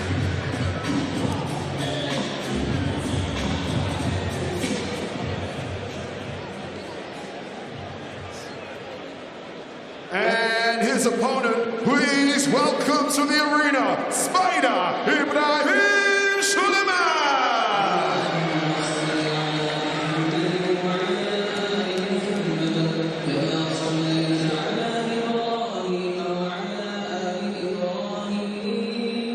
And here is the very popular Ibrahim Suleiman, the former 4-time national amateur champion, nicknamed Spider. The way he approaches fights, very exciting, always looking to impress not just his team himself, but the fans. Value for money. Beat Brian Phillips in June. In January, he beat Rakhine Arke in his first 8-rounder. So progressing in the right way, learning with every fight. With that pedigree, as I say, 4-time national amateur champion. With the intent, the way he's improving, the future's very bright. But this another test for Ibrahim Suleiman.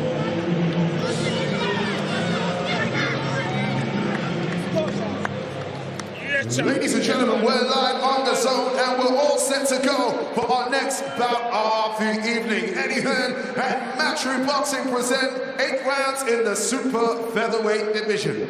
The action is sponsored by Betfred, Drip, Riyadh Season, Tom Life Insurance, The Prize Guy, and Everlast. This bout is sanctioned by the British Boxing Board of Control. Shooting in charge is Suzanne Potts. Your timekeeper is Peter Humphrey, and your referee is A-star referee Steve Gray. Introducing first, fighting out of the red corner. He weighed in at 131.8 pounds, wearing black with gold and red trim. He has a record of 28 fights, 22 wins, with only 6 defeats. From Romania, James Shireci. And his opponent fighting out of the blue corner. He weighed in at 132.2 pounds, wearing teal and white. He's undefeated, 8 fights, 8 wins, 4 big wins inside an distance. From Birmingham, Spider Ibrahim Suleiman.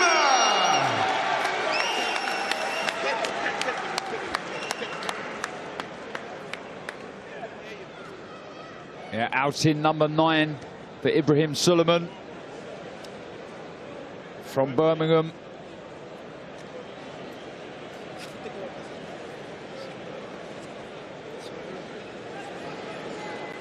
Okay, fellas, if a call break, expect to take a step back.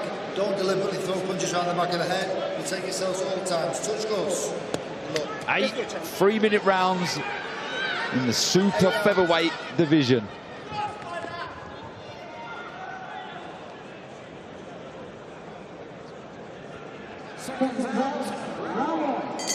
The division, the man to my right knows very well, former WBO super featherweight champion Barry Jones. 20 pounds, please. A little bit heavier than that. Not much. Yeah, he's been impressive, Ibrahim Suleiman, hasn't he, Barry? Yeah, he's really good to watch, isn't he?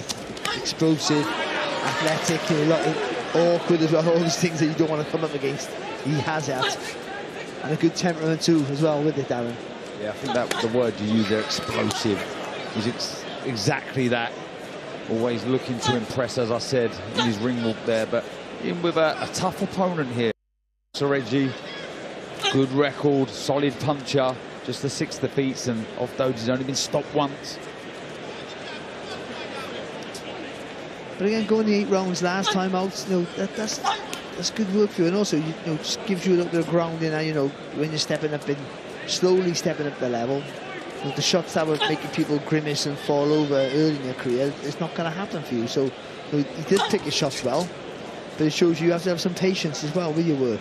That only stoppage defeat for Shireci came to former world champion Liam Paro 5 years ago, however.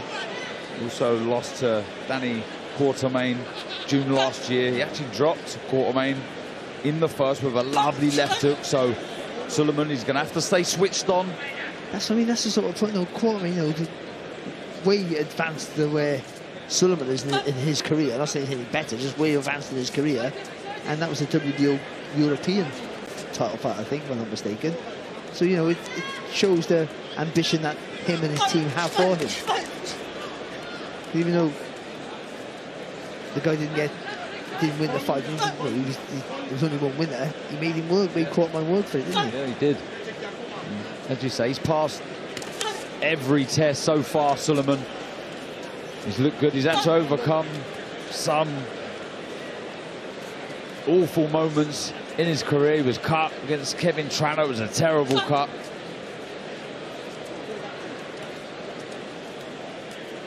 But a nice composed start to this contest. Just having a look, trying to take the range away and the distance away from Shireci. Yeah, just taking a little step back there, Barry. Yeah, just, I was going to say, just little small movements with the feet, isn't it? Just keeping it double. Again, keeping it nice and long, good with the long shots there. Not rushing his work, but still being very positive here, Suleiman. Nice start to the round. That's what he wants to fight to start this week. That was a nice little step back there, looking for the left. Uppercut through the middle. Good composed start. Good work to the body. Lovely work. Left hand to finish as well. Good opening round from Suleiman.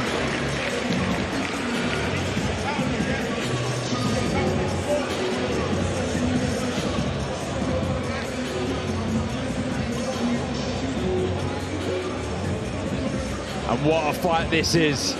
Two of boxing, British boxing's good men. Reece Bellotti, former British and Commonwealth super featherweight champion. He's been saying this is his division. Josh Padley obviously dropping down. And here is the man who took on, or dared to be great, took on Shakur Stevenson in Saudi Arabia. Said he's made the weight easy, dropping down to super featherweight. He, as does Reece Bellotti, believe that they're going to get the job done inside the distance. And if that's the case, this is one not to miss. Big opportunities beckon for the winner of that one.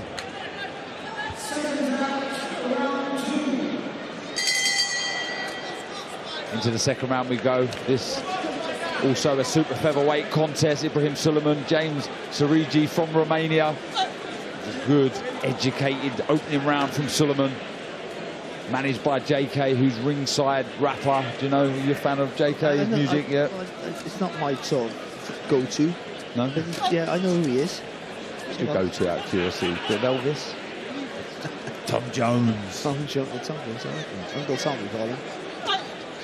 Good jab, sharp. A little bit short with that, but you see the speed anyway from Suleiman. I like the movement, the upper body movement when he does that. That gives him rhythm to let those punches go like that there. You just see a prime example of it. And this is that intent, explosiveness from Suleiman that's impressed us. Sharp with everything he does. His reactions are very good. The footwork, the hands. See the little fidgety movement, so that just gives him a... With that, see, it'll move his head offline, but also give him a little look at a different angle of attack. Lots of natural flair isn't there from Suleiman. Really enjoys himself in there. And that's the job. Just nice long snappy jab. Just keep flicking it out, and then force him to make a mistake. And you've got a nice wide stance there. You can sit on that back foot, let him walk onto the shots.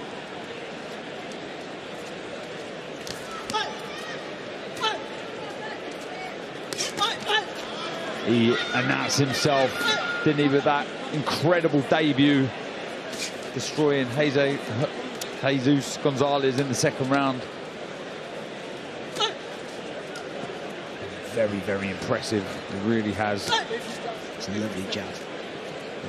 Even though he's moving backward, he gets enough, just a little stab with that front foot. Just get a bit of some weight on that right-hand jab. The third 8th rounder for Suleiman. Another name on the record of Sarigi. Lost to John O'Carroll. That again back in 2022.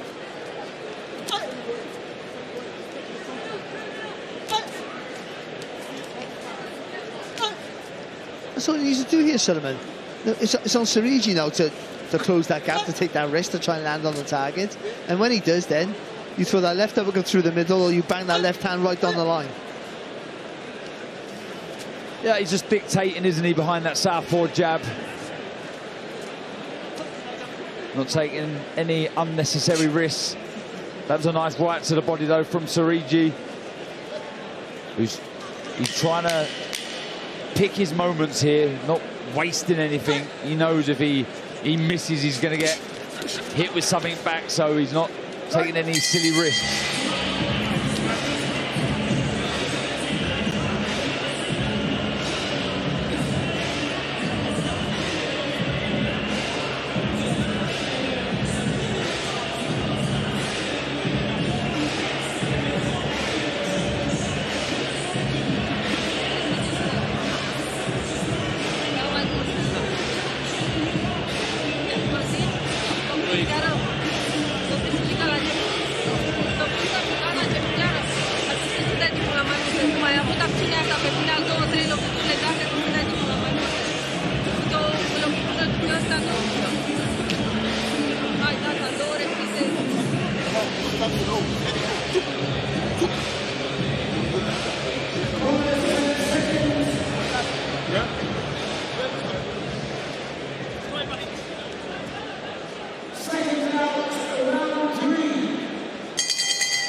Third round here, our last fight on prelims here at the Utilita Arena in Sheffield. Packed night, live from 7 p.m. The rematch, Bilal Fawaz versus Janae Bostan, Josh Padley, Reece Bellotti. Then that main event, Dave Allen, the White Rhino versus Arslanbek Makhmudov. Back to this one, Ibrahim Suleiman got a puzzle in front of him, a tough, solid puzzle in 31-year-old Romanian James Surigi.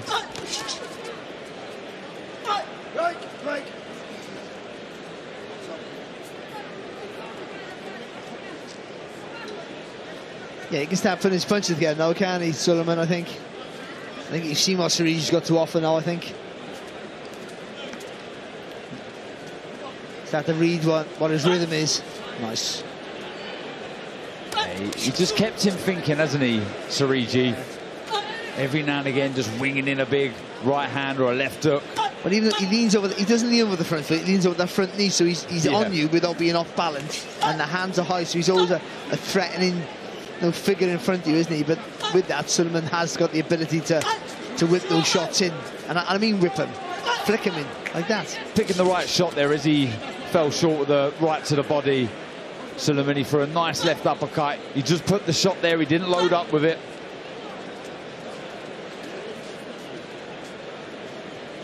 He's going to have to be quick with his feet here, Surigi, if he's going to mount an attack. He can't be sloppy, he can't have that head over the front foot. He will get made to pay.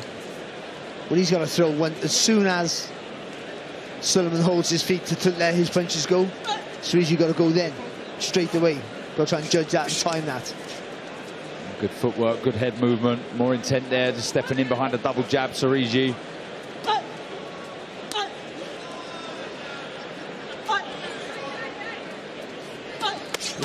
Good shot there. Yeah, good work.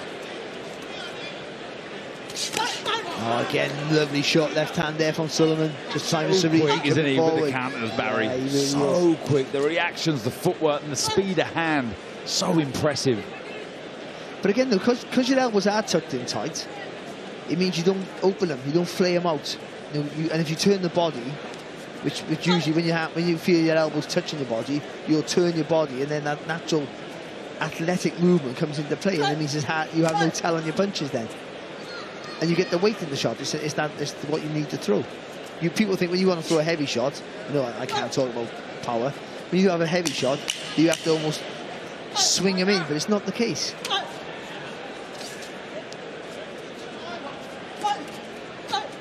Yeah, picking the shots nicely. Surigi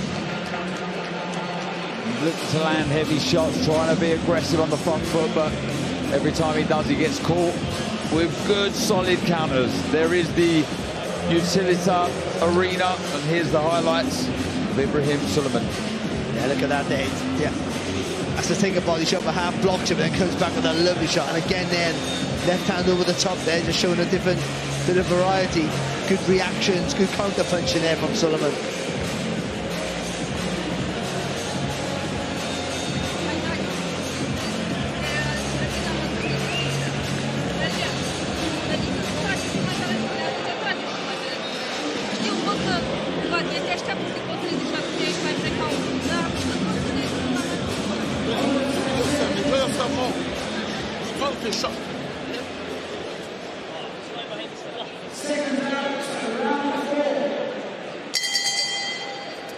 Into the fourth round we go. Ibrahim Sulaiman, James Surigi. And it's been sharp, smart boxing from Sulaiman. He's not taking any silly risks. Already mentioned the power of Surigi. 10 stoppages from his 22 wins. So there's a dig there. He can whack. He's been in with good opposition, as I've pointed out. So good matchmaking this at the right time, I'd say, for Sulaiman. I mean, it's an ambitious matching, I think, but I think it's right for his talent, I would say that. But he needs you, Surigi needs you to want to engage with him for that power to come into play. I think the constant moving here from Sulaiman. I mean, constant movement. I was going to say, with every run, he's always moving to put his feet in position to throw a shot.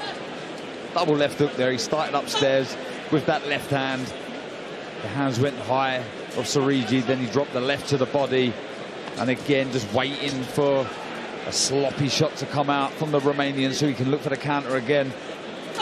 If you're Surigi, what chance does he have? What's the best tactic for him? Well, you've got to get him here. You've got to put him in a corner or on the ropes where his options to move are limited. That's first and foremost, because with the, not just with the movement that you can't hit him, Sullivan needs that movement to get the little bit of a bend in his knees to produce the speed and the power. So if you get him flat-footed on the ropes or in the corner, you take the speed away and it gives you an opportunity to jump on him. But you've got to close the gap. How do you do that? Double jab is usually the option, feinting with your front foot, or the old-fashioned way is head down, backside up. I can't say what I really want to say, but I mean that's what. I mean, literally charge into him, sort of thing, rush him. It's been the speed, the IQ, the intelligence from Ibrahim Sulaiman that's been impressive here so far. But there is an in. So when he comes off his toes and he stands here, then you can see he rocks those shoulders side to side, moves his head, he's looking for an angle of attack. In that moment, that is possibly your opportunity to jump on him. But you can't, if you throw a single shot, he's going to fire off it. So you've got to throw in 2 threes or possibly 4. And 4 maximum, wouldn't it? Oh yeah, when you look at the way Sariji looks to exchange, as he does there when he lets a flurry of shots go. So you can still be, lovely left uppercut. He took that well, Sariji. But I mean, with Sariji throwing single shots, that's allowing Sulaiman just to time him or not worry about it. You can block that, you can evade the 1 shot and look to counter back off it. But when there's 2 or 3, it's harder. You have to retreat, and you just steal the space and push him back. Oh, good work again, nice flurry. Good work and defensive skills from Sulaiman. He enjoyed the end of that round. Did the man from Birmingham. This is a good, educated performance so far. And it's flash without showboating. Yeah. It's just a confidence, isn't it? And it's oozing. And knowing what you're good at, and what's a very hard thing to do. Once you know what it is, then you're halfway there. Is knowing your distance to work from. What your distance is, not what theirs is, what your distance is. So you come out in the fight straight away, and he knows it. So he knows he has really long levers, and he knows he can produce the power, the speed, and the vision from this distance. If he gets too close, he smothers his vision, he shortens his work, he can't get the same leverage in his punching. If he's too far away, he's obviously going to fall short. He understands his distance, and that's such a plus so early in your career. I found my distance at 28 and I retired at 25. As I said, WBO super featherweight champion Barry Jones. Into the 5th round we go. I found my distance and he was sat in here on the chair, outside the ring. In a venue that has housed some great names, most recently Kell Brook. Dave Allen's turn this evening against the Lion Arslanbek Makhmudov. There's been big names mentioned for the winner there. If just in the shop window, aren't you? Yeah, you are, of course you are. And in this generation where fantasy's the new reality, a boxing, it's shot. Yeah, there's a right hand there from Sariji. Literally any fight can be made, any fight now. I mean, you just don't know where you're going to go if you get a good win. In the glamour division that is the heavyweight. There was Anthony Joshua mentioned for Arslan Makhmudov if he was to win. Deontay Wilder if Dave Allen was to win. Who would have fought it? There's some story that Dave Allen's there, really is. And do you know what? Testament to the man. He's worked so hard to get where he is. He's made the sacrifices, become a father, and really knuckled down. And I resisted to get on board for a long time. I thought, hang on a minute, just like it's just like every other boxer. Some have your chances, win some, lose some. You have to, but I've bought into it now. 100%. Like it's a great story, it really is. At that, our main event this evening. This our last contest on prelims, the second half of this contest, 8-rounder in the super featherweight division. It's been educated, it's been good, smart from Sulaiman. I think it's been a really good performance, I really do. He's up against a guy here, okay, a guy with 6 wins, 6 losses, but 22 wins, by the way. And like you said, 10 by stoppage, so he can punch a little bit. In this division, with a good quality group of opponents. Just recently, Danny Quartermain, that's enough, isn't it? So, the only man to stop him, that 5 years ago. So yeah, a step up for Sulaiman. He's passing the test so far. Doing the right thing, Barry. Doesn't need to take silly wrist, does he, with someone who can punch. And someone with experience. Yes. That far succeeds his, so I think he's boxing well. And again, he understands his range, and that's such a plus.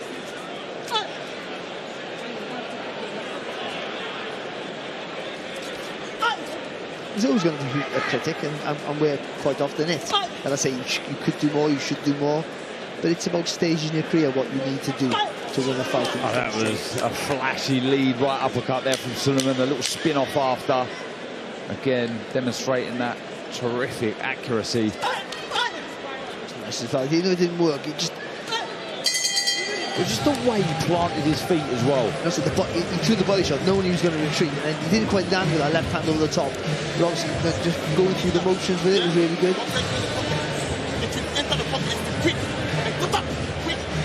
Yeah, here it is, the Utilita Arena. Every time I look around, more and more are taking their seats. Still early in the evening. But there was that right hand. He took it well, Sullivan. Nice box fight. Look at that. That's lovely. That's shades of Naz there. That roll. Knew that was coming. It was. I know it is. I'm not just saying that was genuinely him, wasn't it? That roll underneath. We had in Sheffield after all. Who do you rank as the UK's best ever super featherweight?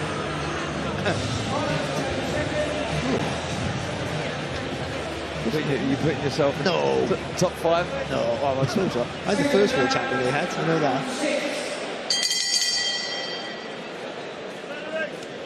3 more to go here, final fight on prelims. Ibrahim Sulaiman from Birmingham. Looks impressive so far. Without taking Ricky Burns, yeah. 3-weight world champion. You know, the super featherweight, you Rocky Martinez, by the way, a really good game. Worked nice behind that lead right hand, Sulaiman. Dropping down the left to the body there. Good variation, just up in the tempo slightly here. I like that chopping down right hook there. You see the damage, you know, heavy hitters like a Golovkin throw shots like that, don't they? The big, turning the knuckles right down onto the target. What people don't realise, with those front 2 knuckles, it's not only that it generates all that power into a shorter space, it's the bones go right into your arm there, so you don't break your arm. And people think you break your knuckles on it, you break your hand, your hand. Again, when he looks to mount an attack there, it was a little obvious, and he walked onto a nice right hook from Sulaiman. It's almost the speed of everything that Sulaiman done is just kind of stopping Sariji from throwing now, because he knows he's going to get caught with something. And for the most part, he knows Sariji's movements as well, doesn't he? And how do you nullify that? If you know that you're in there with a far superior, quicker man, is there anything you can do? I think you're relying on time in there, a mistake from your opponent. Yeah, but I said there's a pocket there. It's all, everything's an educated risk, of course, but there's a time there when he holds his feet for a little while. See the little when he first started doing that little not rocking and shifting the shoulders. If you're reading it, and it's hard to do it in the game, your corner should be reading it for you. That's your chance to go, because you lack the speed, but you double jab your way in. That speeds you up. If you stab with the front foot with the double jab, that'll naturally speed you up and get you close to the target. And then you just got to let your hands go down, I think. But what you can't do against someone who has better timing, rhythm, speed, is throw single shots. You just can't do it. So they just pick you off, lean back, and do what Sullivan's doing. Exactly what he done there. Beautiful footwork. Whether you're watching this on the DAZN or Matchroom's YouTube channel, let us know in the comments who you think you favour this evening. Not just in the main event, but chief support, that rematch between Fawaz and Bostan. Padley versus Bellotti.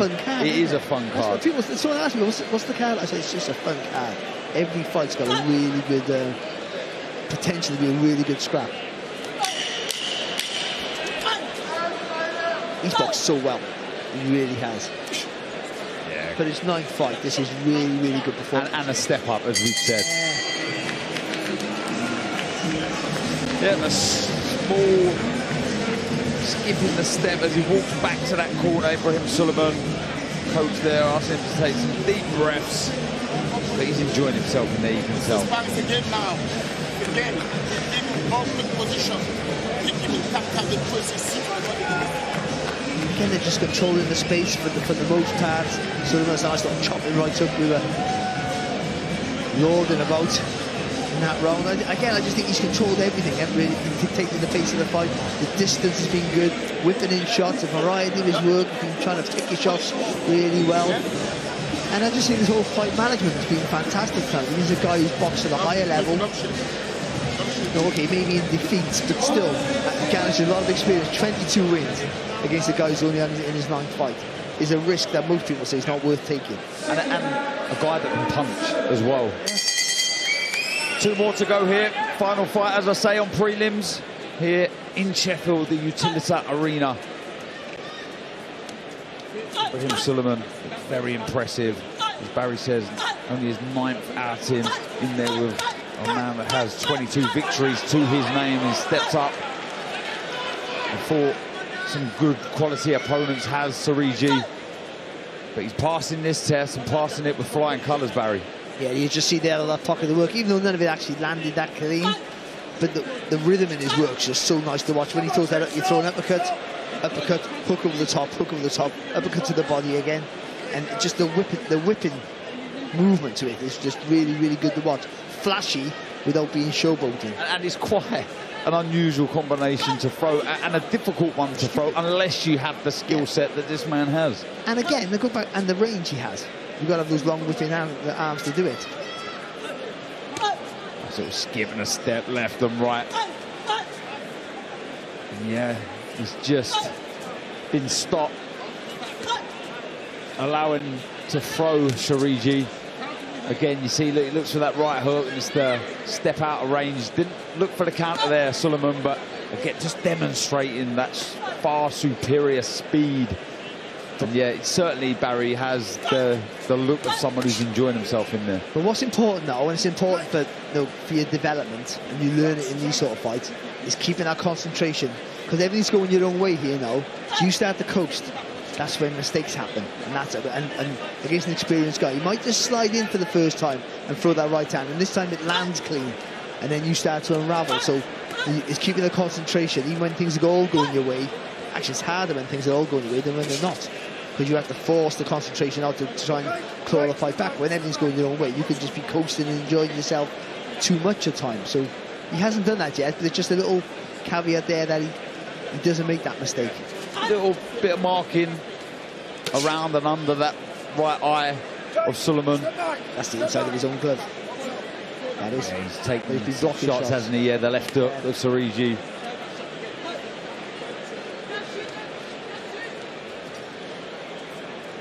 Sariji knows now, and it's a horrible place to be. When you make a mistake, you know you're going to get countered. Every single time. Yeah, so it sort of slows you up. You can see how tense he is. Yeah, exactly. He didn't even commit to that jab there, did he?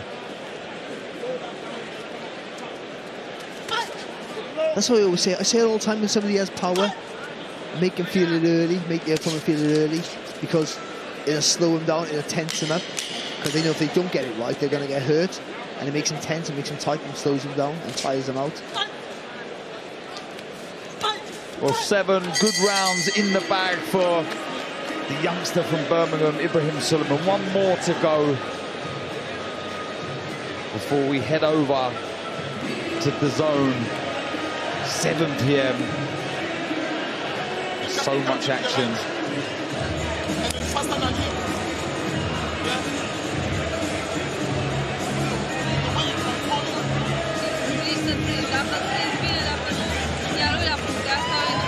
Looked in your notes then, Barry. I thought you were going to tell us something, give us some sort of stat. No? No. 30 years ago to this month, not 100. Where'd you keep your WBO belt? In the loft. In the loft? The loft is a bedroom. Yeah, I don't have no trophies, no memorabilia in my career at all. I don't have anywhere. Except for my face. My face is my trophy.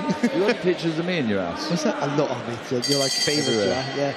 Uncle Darren, they call you in my house. Proud. Final fight here on prelims.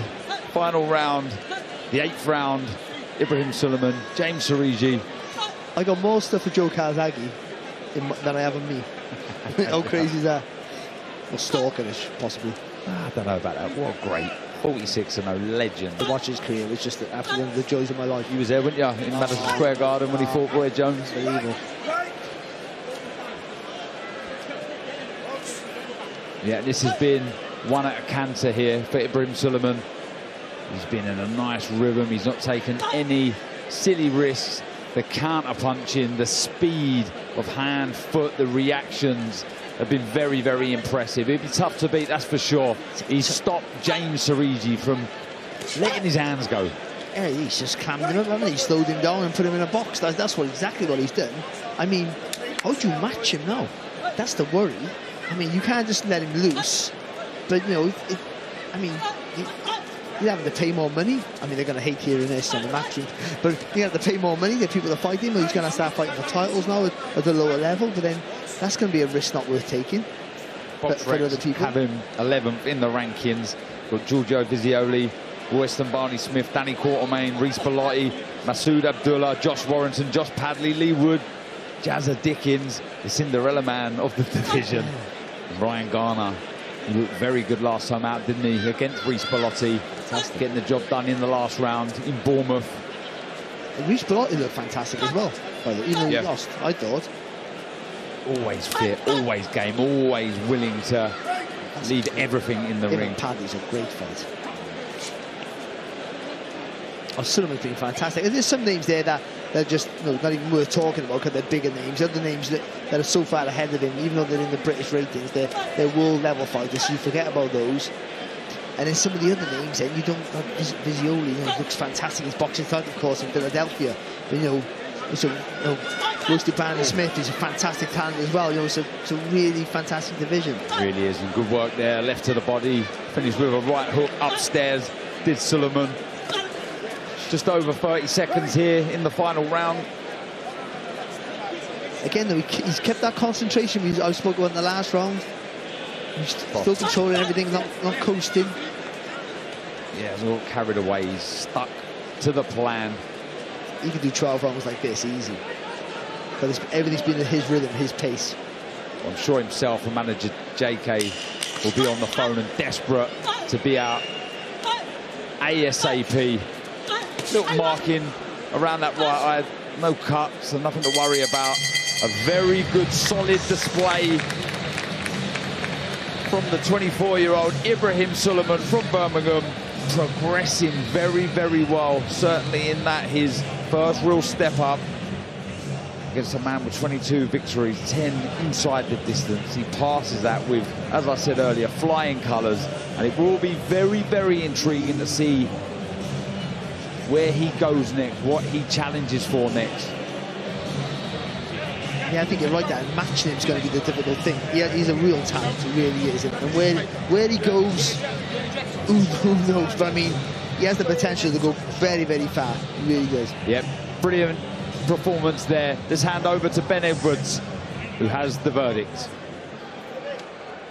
Ladies and gentlemen, after 8 rounds of action, we go to your referee scorecards.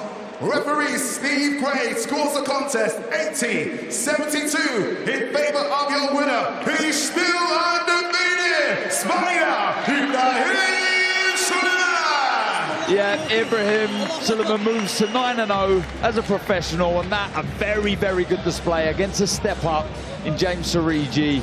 Exciting times ahead for the youngster from Birmingham, but so much to look forward to this evening. What a card we have for you over on DAZN in around 3 minutes time. 7 p.m.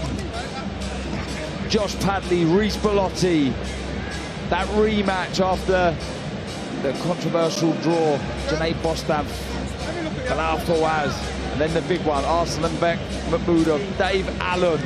Live, 7 p.m. We'll see you soon.